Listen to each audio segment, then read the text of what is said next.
First of all, I want to welcome everyone to Delivery Hero's premiere Hero Talks of the season. Today, we're here with some of the most successful digital companies in Berlin. And together with N26, Omio and Tia, we'll be talking about the implications of COVID-19 for our employees, workplace, and what it takes to build up virtual communities. Also looking at what the pandemic might bring long term, we'll deep dive into what the new normal means and how key initiatives have helped us all to adapt during these rather turbulent times. But before we jump into the panel, I'd like to introduce our speakers. From Omio, we've got Boris Radke. We're joined by Romy von Roeder from Tia. And 26 is represented by Michael Becher. And last but not least, we get to enjoy the company of two of my favorite heroes, Jeff Oatham and Mirko Wiegert. My name is Sigrid Dalberg-Krajewski. I'm Director Global Corporate Comms at Delivery Hero. I know that's a very long title, and I will be your host today. Can we first of all get a quick round of adding names to your friendly faces? Romy, will you please start by letting us know who you are, what you do at Tia, and your favorite thing about working from home? Yes, first of all, many thanks for having me. I'm very excited to be part of this panel today. And my name is Romy von Roeder, and I'm the VP People of Tia Mobility. My HR career started in the corporate world with very specialist functions and then developed into the startup world now since more than 7 years building HR functions successfully. And my favorite thing about working from home is that I can now also be a so-called early bird, because I can start working at 8, but still only get up at 7:30 a.m. in the morning. Thank you. Perfect. Let's continue with Boris. Yeah, good morning. My name is Boris. I'm running corporate affairs here at Omio in Berlin. We are trying our best to make travel as easy as possible, especially after COVID-19. I would say one note that I have to bring up, the first person I ever hired because of a virtual interview was actually you, Sigrid. Hey, that was a proof of concept back then. From Bangkok. Exactly, back in Bangkok when I hired you at Zalando back then. Yeah, just going back to, I mean, my favorite part about my work is like having a super diverse workforce here, having people coming from all over the world to Berlin and developing a great team, great culture going forward, and excited to change the way people travel. Thank you, Boris, and thank you for hiring me once upon a time. Let's continue with Michael. Good morning, everyone. My name is Michael. I'm leading the leadership and organizational development team at N26. I'm also responsible for the employee experience journey at N26. I'm coming with a more traditional corporate background. Initially, 5 years ago, changed into the startup and scale-up scene in Berlin, and now at N26 since a bit more than a year. My favorite piece about working from home is basically not necessarily only the working from home, but being forced to think differently about how we are organizing us as a team, us as a company, and being also a bit more innovative just by design of the current situation. Thank you, Michael. Can we get a short intro from Jeff Oatham, please? Yeah, hello everyone. So my name's Jeff. I am here at Delivery Hero and leading the sustainability and CSR function. So at Delivery Hero, that comprises our environment program, our giving back and charitable program, diversity and inclusion, as well as ethics and safety. And I also am one of the co-leads for the global coronavirus task force. So that has overtaken a lot of what I have been trying to do with building the broader sustainability program for the last kind of 3 to 4 months. But certainly it's been an interesting ride. I think my My favorite thing for working from home is actually that's a super easy one. It's spending more time with my family, particularly before we closed the office. The really long hours with dealing with COVID, it was hardly ever seeing them. And now, even though it brings its own challenges of having little children run into the room, which might happen today, we'll see. It means I can see them for breakfast, lunch, and dinner, and that's an awesome win. Thanks, Jeff. Mirko, you are up. Yeah, it's me then with the last one, I guess. I'm Mirko Wiegert and heading workplace at Delivery Hero since now a bit more than 1 year. The last 8 years, I've spent a lot of time doing real estate for tech companies here in Berlin, with Zalando as well, with Native Instruments.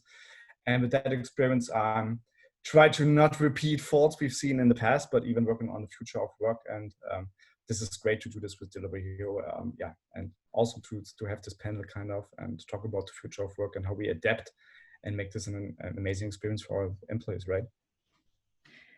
Okay, thanks Mirko and all the other panelists for your short introductions. Now that we know how you like working from home, let's level it up and talk about what it means for your companies. Boris, what has been the most challenging aspect of moving a full headquarters from going into the office every single day to remote working? Yeah. So, I mean, first of all, I think as a travel startup, the hit we received by this outbreak was insane. I mean, we lost about 95% of our revenues within 3 weeks. So, I mean, I was in charge of the entire task force, the crisis task force regarding COVID-19. And I think we had to manage a few things in the beginning, like especially, and I guess Mirko can share that as well, on the IT level, making sure that actually your entire IT is suitable for a work from home setup. So we actually needed to also assess if all our people can actually work from home, if it's possible. And then the next level is, will it then be still seamless? So do you have to go through some kind of, can you use all your tooling, etc.? So that was, I think, the first big part, to make sure that that is working out. But we actually managed to do that within, like, I think 10 days. And then it was all about putting in place a great structure so that people, when we also combined it together with Kurzarbeit, we knew that people actually were not able to, I mean, on the one side, they were not able to be in the office, and on the other side, they were not even able to work. So we needed to put in place a lot of structures in terms of communication. We needed to increase internal communication heavily during that time. So we put in place a huge schedule for each week on how to bring people together. And I would say that was the most challenging part, also to change that culture of communication inside of the company within just a couple of days. But then it kind of smoothed out pretty much after 2 weeks. Yeah.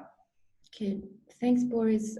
Another company which is also very globally focused is Tier, and you have offices pretty much all over the world, with a presence that has been ever growing since the start. Romy, has there been any common nominators of how people at Tier have enjoyed or struggled with working from home, because you also fully transitioned?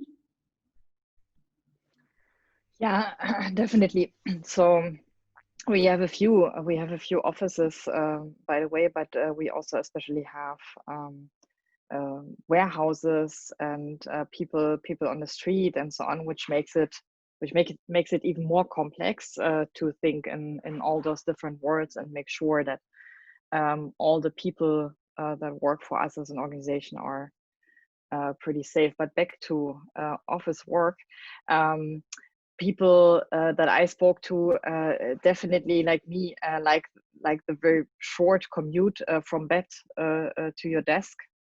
Yeah, so you save a lot of time due to that. It of course has a lot of disadvantages as well, because you basically have to actively add sports sessions into your day, or like how do I move during the day and not only sit for 12 hours in one chair.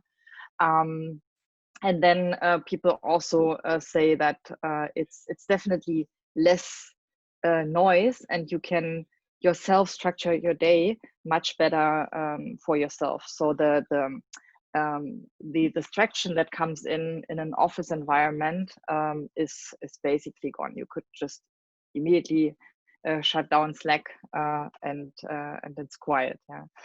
And then of course other people pushed a lot to go back to the office, and those people were mainly colleagues who are living alone.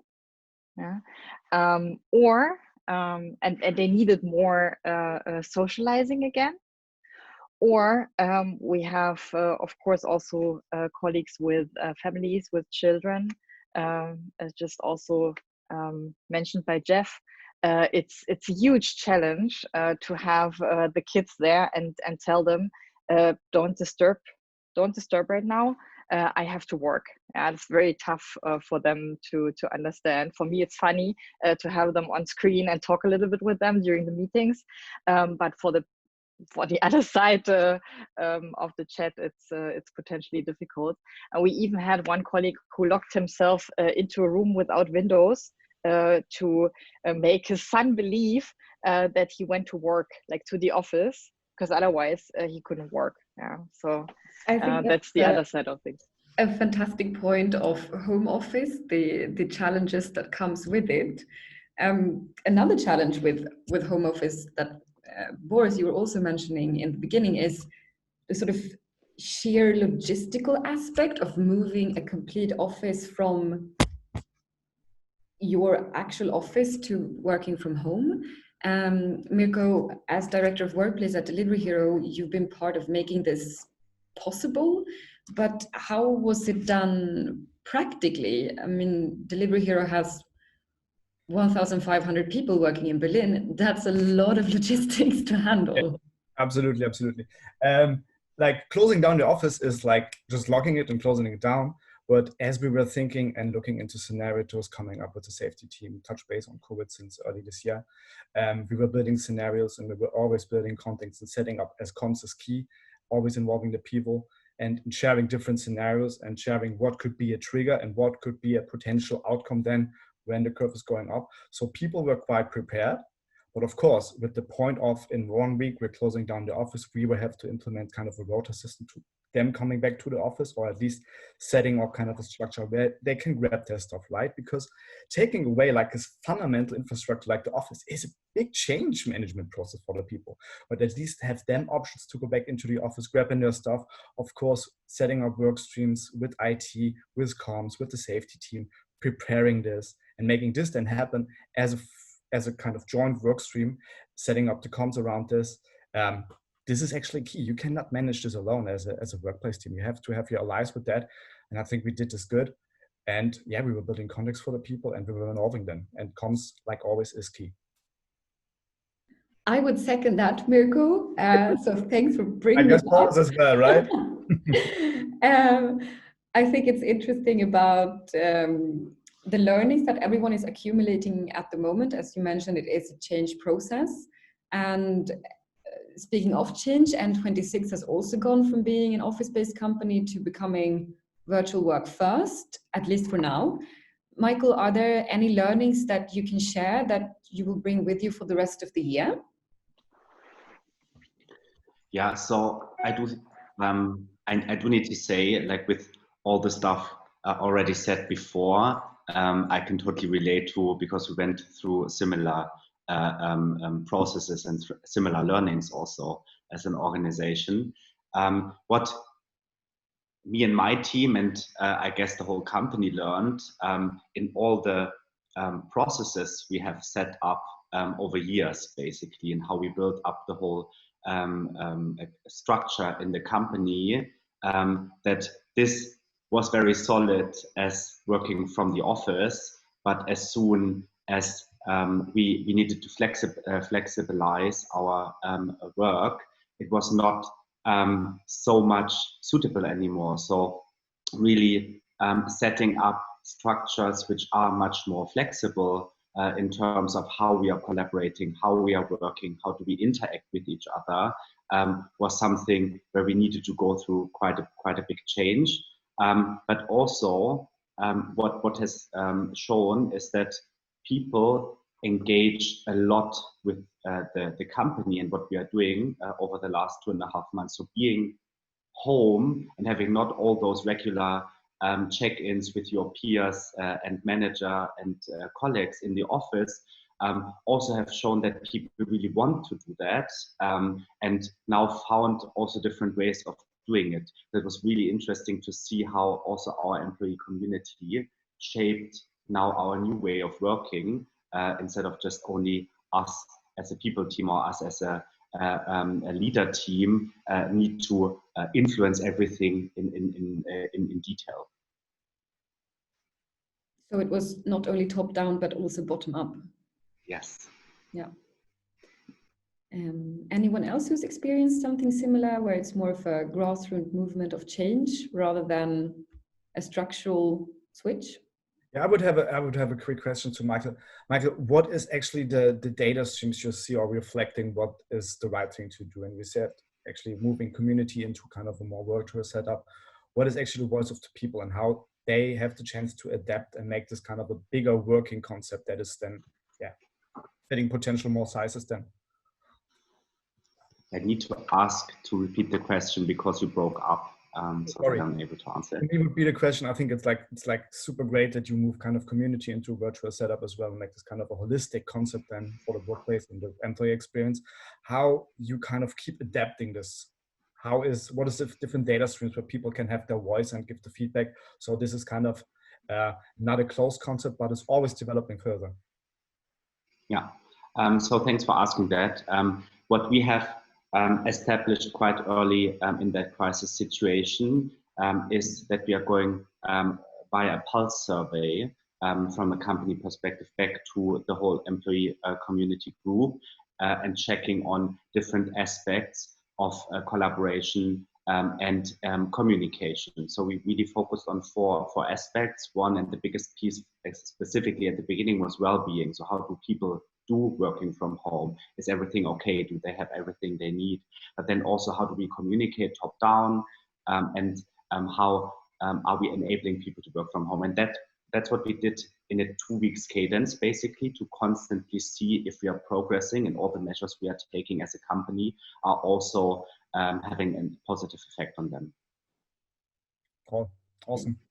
That's a super valid point, Michael, and I think it brings us to our next topic, where we see that with switching from an office-based culture to a culture which is virtual basically overnight, almost all of our companies have had to change the way we work and the way that we build communities and engagement. And we actually got a question from one of our listeners about managing the work-life balance while bringing work to your home. Maybe I'll address this to Romy. How do you keep your tier teams not only happy, but also balanced while working from home? That's a very, very good and central question. Thank you for that one, and something we are continuously working on, because I think the change here is also that it requires a lot of personal responsibility from people for themselves, for their own time and how they manage themselves. But I see also the leadership team, the direct leaders especially, in responsibility to make sure that priorities are fully aligned and people are not overwhelmed by all the work, because you just don't see each other anymore. Doesn't mean that there is less work. Yeah. And this brings us to if we want to keep working from home, I think it's we need to move much further back away from controlling and seeing each other and making sure they work because they are sitting at their desk, to we have goals that we agreed on, and we have check-ins, and leaders see how they can support and help people developing further towards those goals. But that's basically it. So let's call it OKRs or any other concept. But I think this needs to be brought in place much more in the future. Yeah. Thanks, Romy. I think a part that you mentioned about support is also very vivid in well-being being the center of attention during this pandemic, at least for our companies, where people's not only physical health, moving away a little bit from only providing sports app to our employees, but actually also mental health has become an ever so important topic. And I know that N26 has a really interesting way of not only talking about mental health, but also tackling it. Michael, would you be willing to share a little bit about how you do this? Yes, of course. And I do need to say, like, mental health in general is of course always a topic, but in that crisis situation, it surfaced even more how important this aspect is. And people were forced into a situation where they needed to adapt to a reality which also they might struggle with. And that's of course different for different people, depending on their personal situation, depending on how they are living, how engaged they are with friends, family, a community they are in. And we had pretty early in N26 a lot of questions from employees coming up on, okay, what can we do? What are potential techniques? Can you share resources, knowledge bases?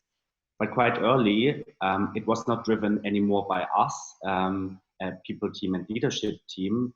We had an ERG, an employee resource group, formed out of this topic, where our employees as a community came together and started to share first a lot of knowledge and resources around that, but then also moving forward, formed discussion groups, helped each other in situations where individual employees struggled, but also defined a sort of escalation path. If someone feels it's not going well for him, that he's able to escalate it to this group to get informal information, support and help. So not everything you feel comfortable to share with your employer, basically, or with your line manager, but having peers who go through a similar situation, we saw help very strongly to work through the crisis and the mental health situation. Michael, did you also see that this type of resource group was growing during the course of the pandemic, or has it remained approximately the same size? So we saw an increased interest in that topic also. What we are not doing as a company in general is really monitoring how many people are actively taking part in which resource group, because we really believe it's employee driven. So we also want to give all the responsibility to them. But from all the communication channels we have seen that the interactions, all the stuff shared, all the comments made have increased heavily. Yeah, we've noted some similar streams at Delivery Hero, especially in terms of engagement being one of the core drivers for mental health. Jeff, maybe you can tell us a bit about how we have created different types of forms of engagement with our heroes, but also incorporating maybe safety as one of the core elements of our efforts, because that's been one of the topics that our employees have been interested in. Yeah, absolutely. And I mean, I think I would just kind of really shout out to Michael, the fact that there's an employee resource group that was created out of this. I think that's great. And I think it shows that our people are willing to really come together and support each other during times of crisis. I think that really reflects a great culture. So I think hats off to N26. And I think for us at Delivery Hero, we actually used our used, but I think our employee resource groups, we call them hero communities, they also played a role in providing online events for their groups. So we had our female heroes were doing some social groups for them online as meets and greets, and just providing a space for people to get to know each other when they were stuck indoors during the lockdown. And equally, we had other groups, whether or not they were the Ukrainian heroes or the Muslim heroes, kind of again supporting each other. I think the Muslim heroes were particularly keen on doing something because Ramadan was occurring at the time when they were supposed to be coming together as a community, and they were unable to do so in the way they normally would. So I think that was a really great opportunity for the hero communities to support each other, but also provide a place for others to come.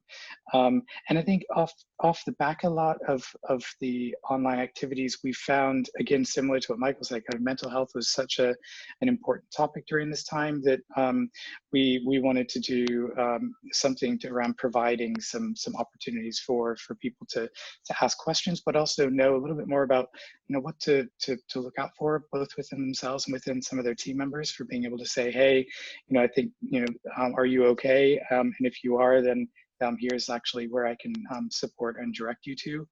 So we kind of, we recommunicated the employee assistance program that we have with ICAS, which was there as a resource for people.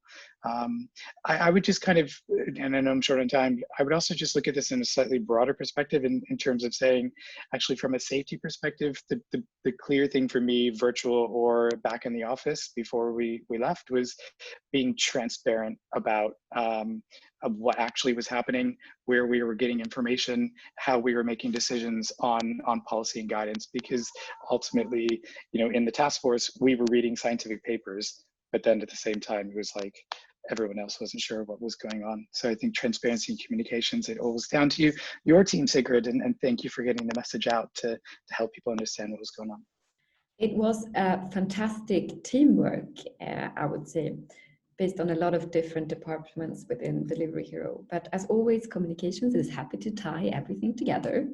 Speaking of tying things together, slowly but surely, more and more companies are also starting to reopen their offices, at least in some capacity. As you can see today, I'm part of some of the people who have started to venture back into the offices. Boris, since I pass your office every single day, I would be interested in knowing, how have you been approaching the easing of restrictions in Berlin from an Omio perspective? And have you also already started to reopen the office? I think I can see that you're actually not in your living room, or am I wrong? Yeah, no, you're absolutely right. So I'm in the office today. I think there are only a couple of people from HR also in the office today.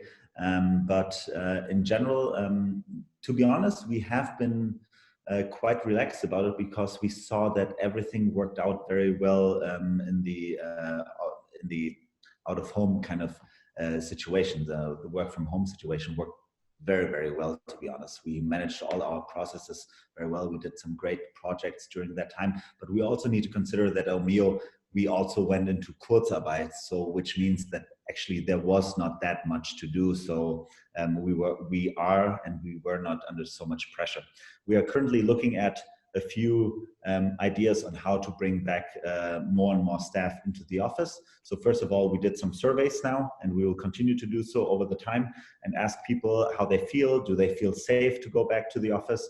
On the other side, we are preparing our offices in the best way possible to actually be have the highest standards in terms of safety.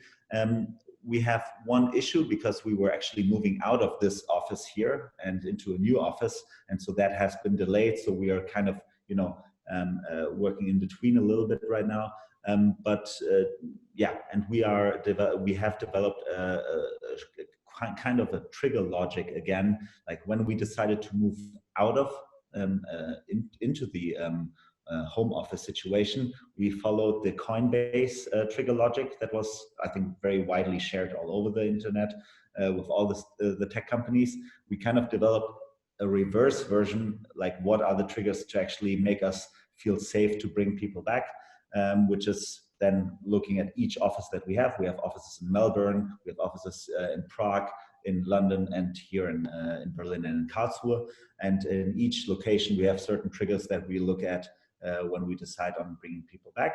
But the goal is, of course, that by, especially, to be honest, we say like between August and October, we want to start bringing people on a higher level back to the offices, but we will never go past the 40% threshold of capacity at the moment, as we believe we need to stay, make sure that social distancing is possible in the best possible way. Let's put it like that. So you're basically counting with having 60% of your workforce being remote?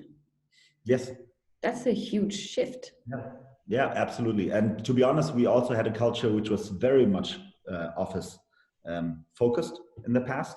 Now that has been that is going to shift. But we'll also, I mean, reimagining real estate and the way you look at an office is, I think, a part now of every company. So I'm taking over also the real estate department also, because I believe like workplace experience is becoming more and more essential as this thing progresses. So now we definitely need to reassess certain decisions, like for example, security and cleaning team. Those are typically teams that usually are always outsourced.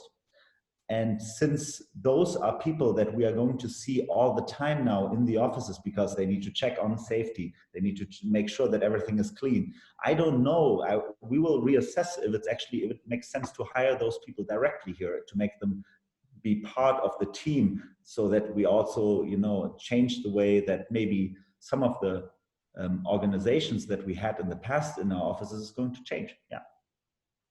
And this is quite an interesting idea of making the office not the primary location for people anymore. Is there anyone else who've been thinking about making this quite essential shift? Mirko? Oh, thank you for asking. We are looking into different scenarios for the future, because the office will definitely not become redundant, but it will be more shifting into another option to work from. And it's part of our core business, is that people have the choice and people have options. And the office is an option, and the remote work is an option, where we have both streams that are virtually and physically are super attached to each other and generate a nice experience and kind of a productive environment where people can work from home and from the office. That could be potentially the future. And of course, we are rethinking what is our real estate portfolio in the future looking like, because when we grow up to 5K people here in Berlin, I'm not sure if we really need 5K office capacities then. Saving a lot of money, that can be shifted into kind of a different stream and can be producing another experience for the people. So I think like the future of real estate, the future of office will be way more agile and way more adaptable, right? I must say, I'm very surprised that we are still at a stage with so many global companies working globally, that we are still at a stage where we are sitting in the office and working from there, because it's anyways, it doesn't matter. Yeah? Since I told Sigrid when we had our first chat that already at Vattenfall, my new boss said, I want you to be there at 9 a.m. And I said, where? What do you mean with there? Yeah, it's I need my laptop and I need to have a good internet connection, and then I can basically work from everywhere in the world, because then it's also equal towards other colleagues that are working from somewhere else. And I strongly believe that how we work will change into that direction. But it's a huge cultural change. And I'm very glad to be connected with you guys, and then I will connect afterwards as well, because it's a big task to drive this change towards a more mobile work environment and work strategy. And what can we do for people to live that successfully?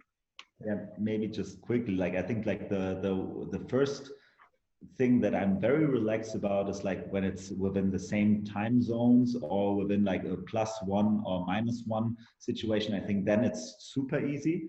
I think what I've seen always, especially with US companies, when it becomes very, very difficult if you have like a 9-hour difference and you have people who have on a constant level like meetings at 10 p.m. And that's, I think, something we all have to be very much aware. That's where also on a cultural level, you have to be aware that this is not as easy as it sounds. And when you have to combine it with family life, with private life, with social life, it then can become a little difficult. Yeah.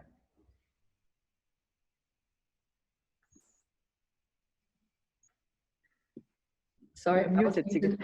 Michael, is that also something that you at N26 is talking about? I mean, you're a digital born company. Yeah, so I do think, and that picks a bit up with what Romy also has said, where do I need to be to do my work is basically the question we as a company need to ask ourselves, but we also need to reflect on that the reality for everyone looks also different. So we might also have areas in our company where remote work is fully possible just because of the setting of the team, of the processes, of the structure. There might also be areas in the company where it's harder to adjust to this reality, and where we also need still to think about different ways of working. So I do think the flexibility itself is something which is super important, and that's also something we are looking into at N26. So how can we be more flexible about how we are working, from where we are working, and how do we organize ourselves with that? And that obviously has a lot of dependencies. So I do think there's no solution which fits every company in every area, but really something which also makes now the people work much more interesting again is really diving deep into how do we organize as a company, and how can we make more flexible arrangements for us as the company and the employees. Yeah, absolutely. That's something absolutely I can and we can echo.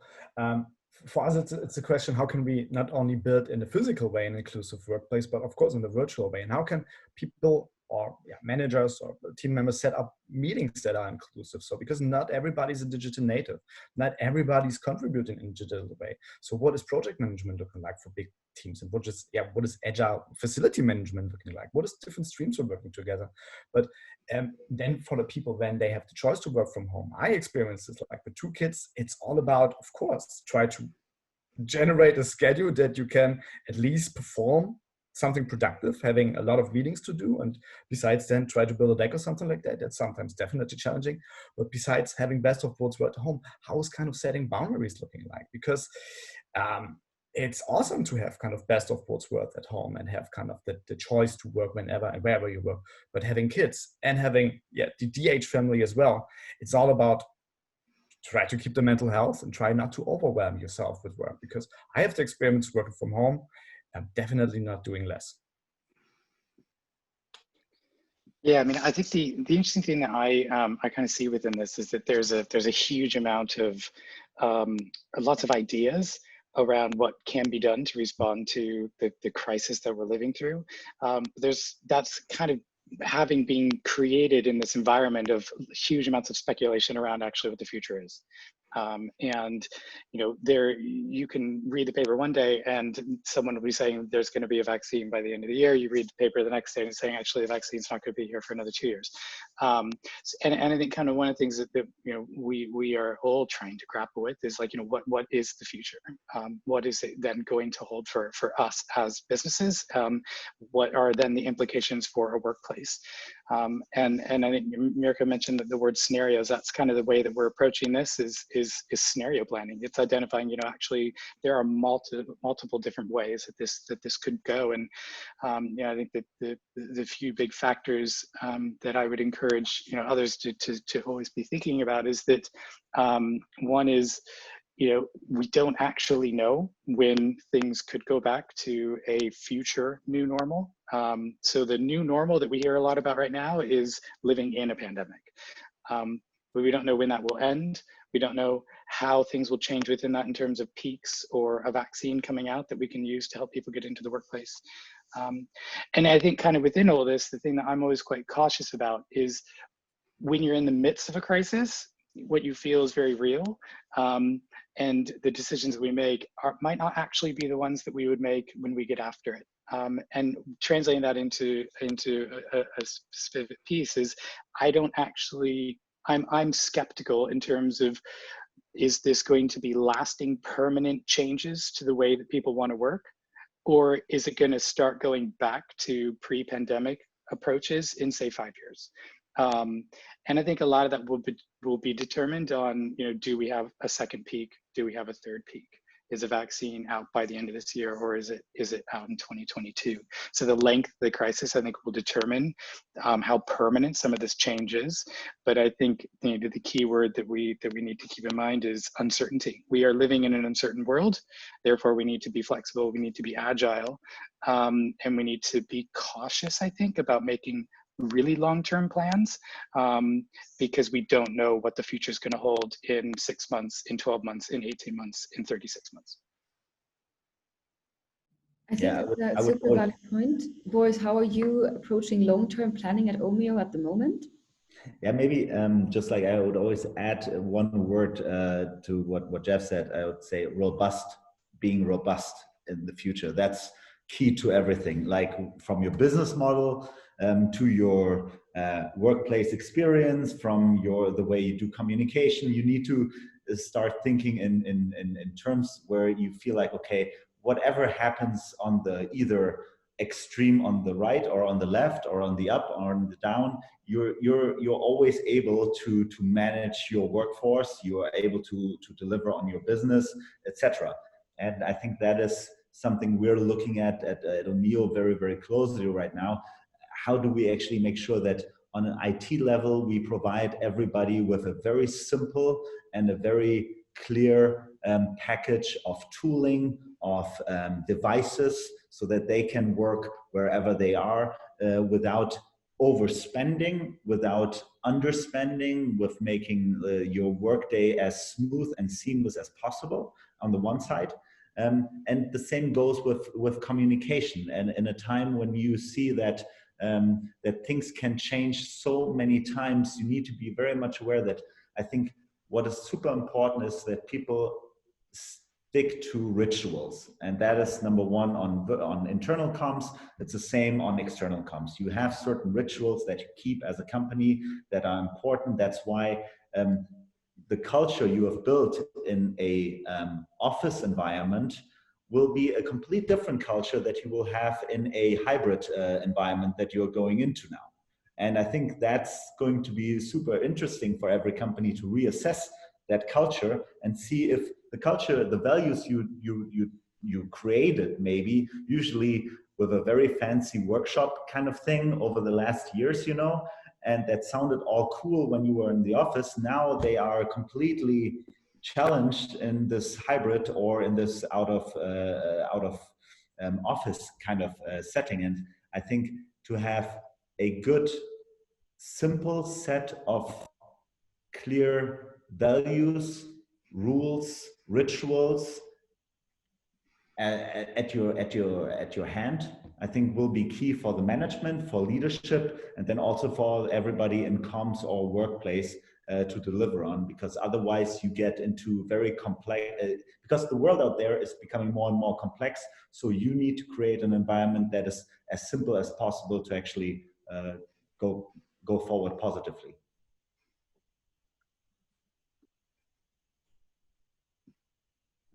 Mirko, do you want to add something to that? Because workplace is your passion.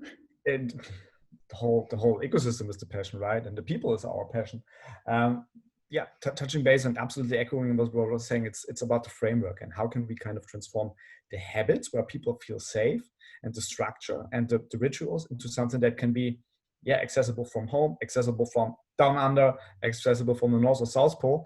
And it's like, of course we have standards, we have physically standards had in the office and all that stuff, have virtual workplace, physical workplace stand-ups. And what is the Lyman formats where we can connect and keep and see if somebody's not feeling well and all that stuff. And we have to adapt, and we did this quite successfully to something that's virtual. So we have the virtual stand-up, we have even virtual coffees. And now we're looking into what kind of virtual experience even looking like for moving office experience into kind of a at-home thing?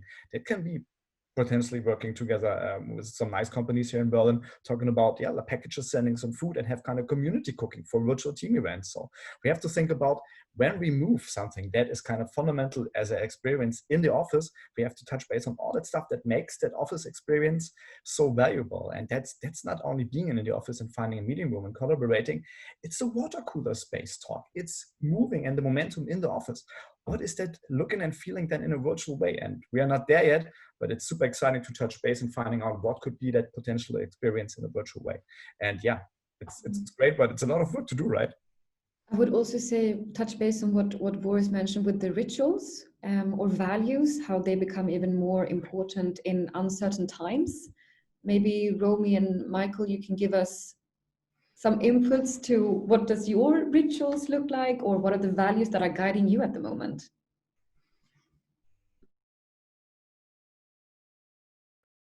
Yeah, I mean, sorry. You want to start, Michael? Go ahead. Go ahead.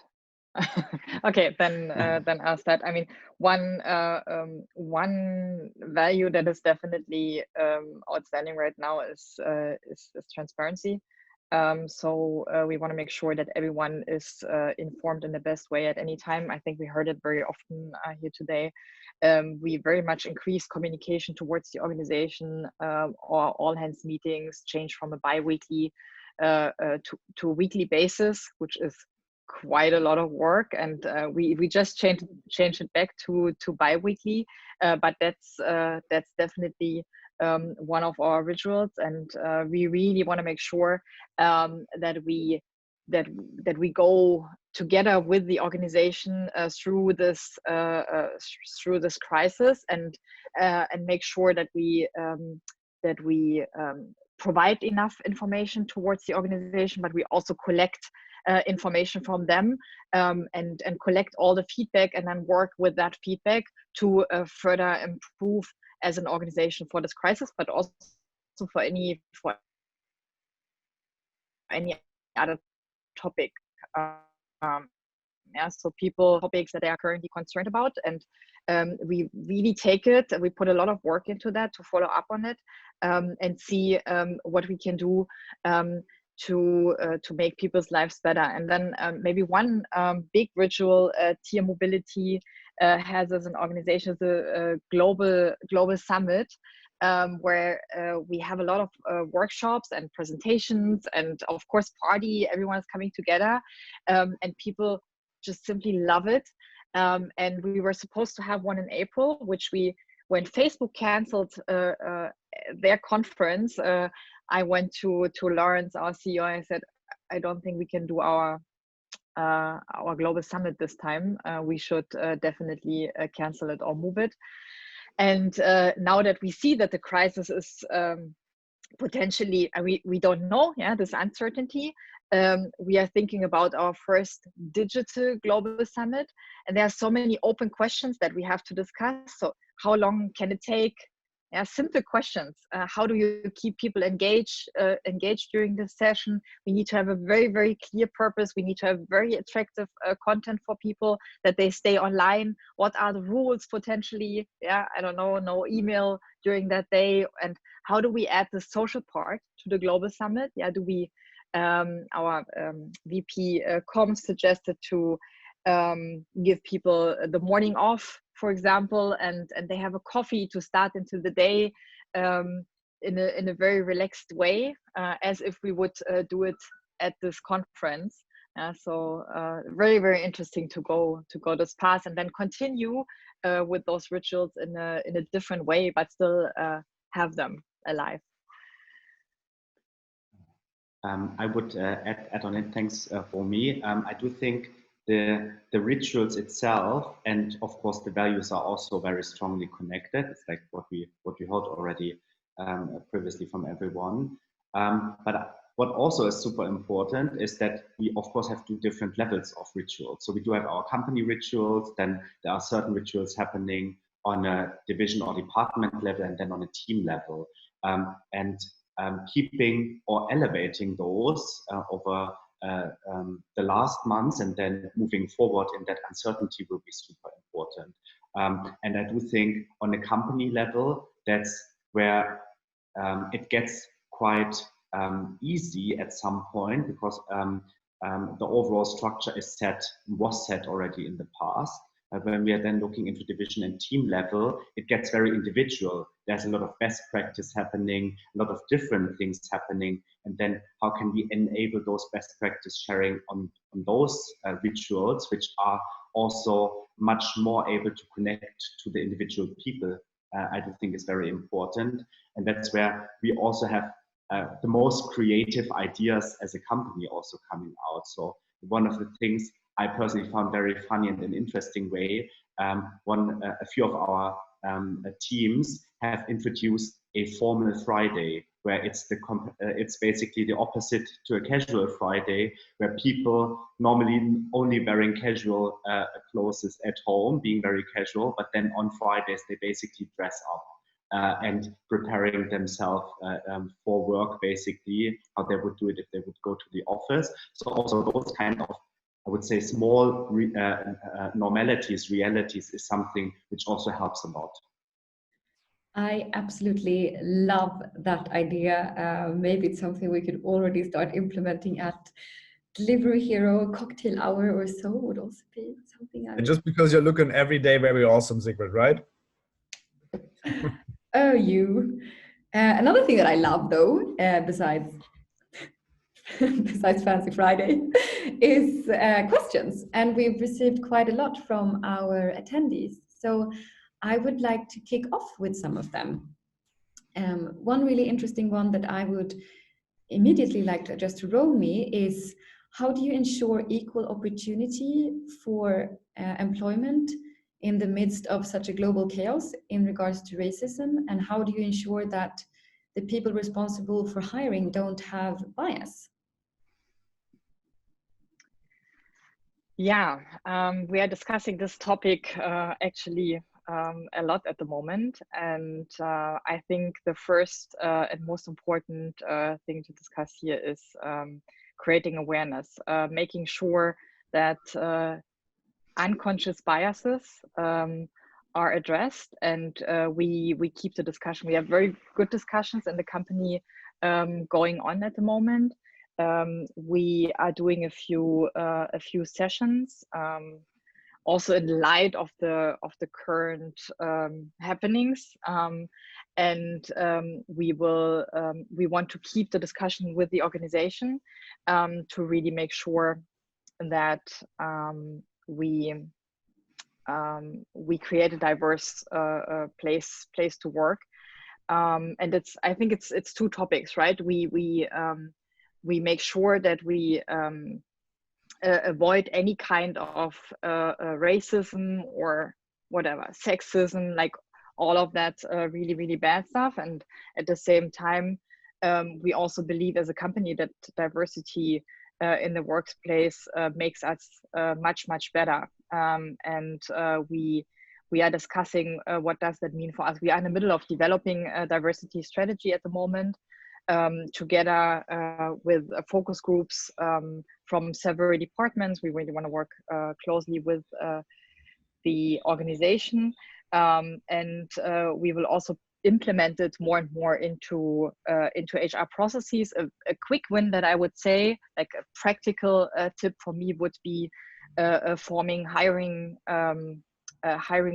committees, or like making sure that every process has a diversity of people interviewing new joiners, and then having a debrief at the end. Maybe most of you do that. And then you really have this, I think Google launched this early on, where you vote up or down for candidates in this debrief session where everyone can listen.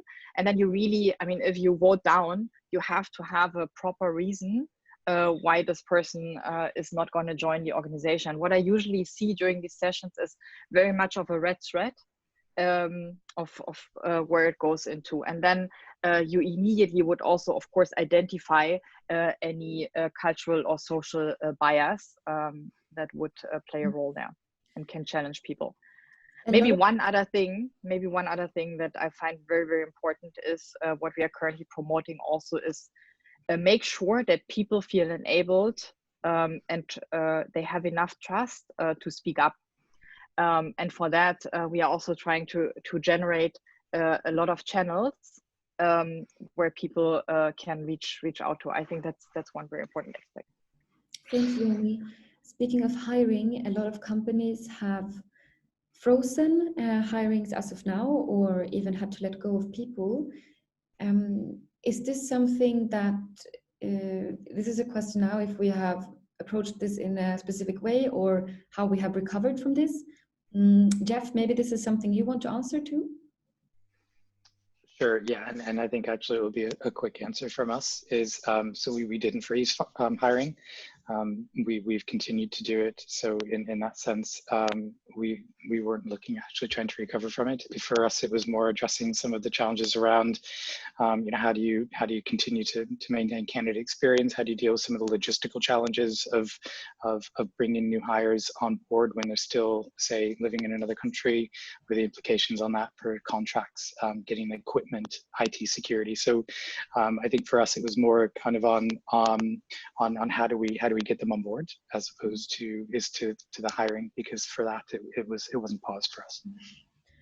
Another interesting aspect here of the employee life cycle, we have a question from Julia on how do we transfer the classic so-called office benefits for employees, i.e. free coffee, team lunches, etc., or even team events to a remote work situation?